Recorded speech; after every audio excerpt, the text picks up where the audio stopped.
राज्य निवडणूक आयोगाकडून राज्यातील स्थानिक स्वराज्य संस्थांच्या निवडणुका जाहीर झाल्यामुळे सध्या राज्यामधलं वातावरण तापलंय।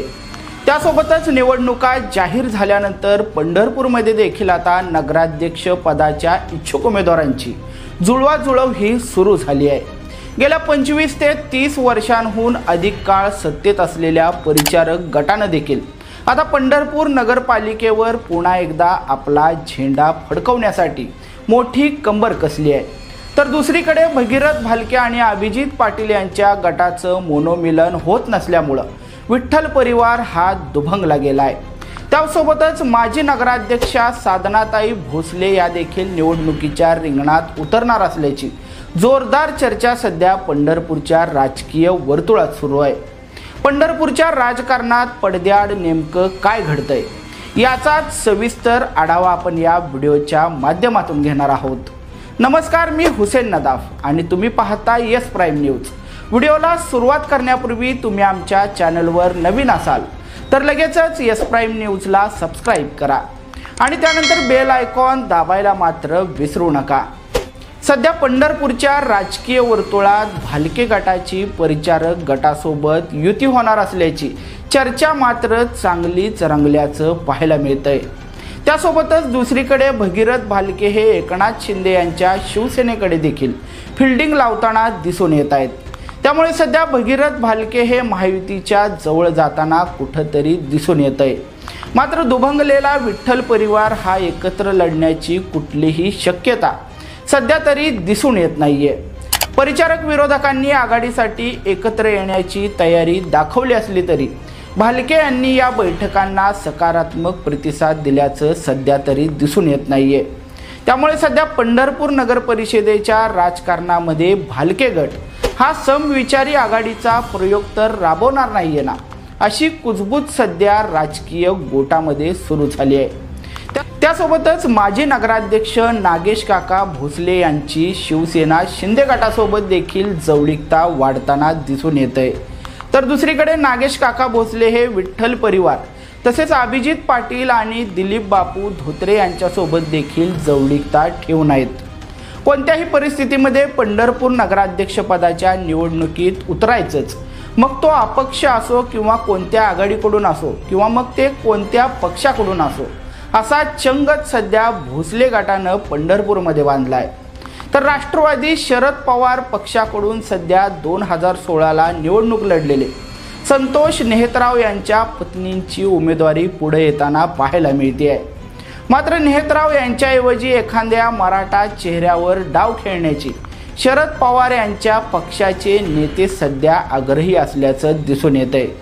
त्यामुळे आता कोण कोणत्या आघाडीतून किंवा कोणत्या पक्षाकडून लढणार याची चर्चा सध्या पंढरपूर शहरामध्ये सुरू झाली आहे।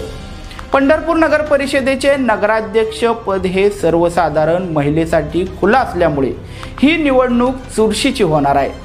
सध्या सत्ताधारी परिचारक गटाकडून श्यामलताई शिरसट तसेच वैशालीताई वाळुजकर यांची नावे आघाडीवर आहेत। मात्र परिचारक हे ऐनवेळी आपले पत्ते उघड करण्यात माहीर समजले जातात। त्यामुळे ऐनवेळी परिचारक गटाकडून कोणतं धक्कादायक नाव समोर येतंय हे पाहणं देखील महत्त्वाचं ठरणार आहे। तर भालके गटाकडून भगीरथ भालके यांच्या पत्नी प्रणिताताई भालके यांचं नाव सध्या आघाडीवर आहे। मात्र निवडणूक कशी लढायची, एकत्रित विठ्ठल परिवार करून लढायची का शिंदेंच्या शिवसेनेकडे जायचं की भाजपकडून ही निवडणूक लढवायची, अशा तिहेरी मनस्थितीत सध्या भालके गट आहे। निवडणुका जाहीर झाल्या तरी भालके गटाची पुढील दिशा ही ठरलेली नाहीये। त्यासोबतच भालके गट परिचारक गटासोबत जाणार असल्याची चर्चा देखील पंढरपूरमध्ये मोठ्या प्रमाणात सुरू झाली आहे। आमदार अभिजित पाटील आणि मनसेचे नेते दिलीप धोत्रे यांनी विरोधकांना एकत्रित आणण्यासाठी 2 बैठका घेतलेल्या आहेत। मात्र या विरोधकांच्या बैठकांना भगीरथ भालके यांची असणारी अनुपस्थिती यामुळे परिचारक आणि भालके गट यांच्यामध्ये काहीतरी खिचडी शिजत असल्याचं सध्या तरी दिसून येत आहे।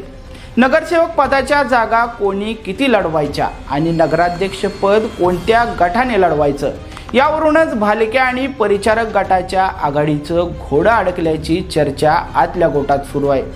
त्यासोबतच पंढरपूर शहरातील तिसरा महत्त्वाचा असणारा राजकीय गट म्हणजे माजी नगराध्यक्ष नागेश काका भोसले यांचा गट।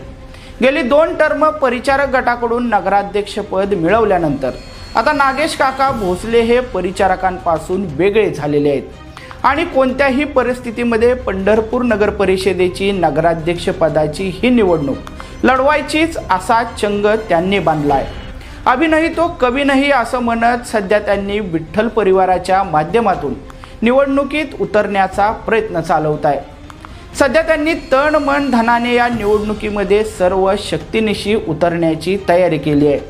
सध्या विरोधकांकडून संभाव्य उमेदवार म्हणून साधनाताई भोसले यांचं नाव पुढे येताना कुठंतरी पाहायला मिळतंय।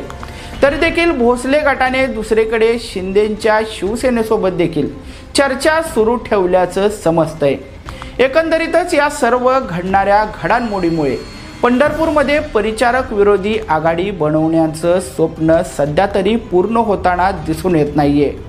त्यासोबतच सत्ताधारी परिचारक गटात सध्या निवडणुकीत वरवर जरी शांतता दिसत असली तरी आतल्या गोटात अनेक उमेदवार फायनल झालेले आहेत। कोण कुठून लढणार हे जवळपास परिचारक गटाकडून निश्चित झाले। मात्र विरोधकांमध्ये अजूनही आघाडी करायची का नाही करायची याचाच खल सुरू असून याचा मोठा फायदा परिचारकांना निश्चितपणे मिळणार आहे। सध्या व्हिडिओला आपण इथंच थांबवूयात। पंढरपूर नगर परिषदेच्या राजकारणाशी संबंधित असेच व्हिडिओ आपल्या मोबाईलवर पाहण्यासाठी लगेचच यस प्राईम न्यूजला सबस्क्राईब करा आणि निवडणुकीशी संबंधित प्रत्येक अपडेट आपल्या मोबाईलवर लगेच मिळवा।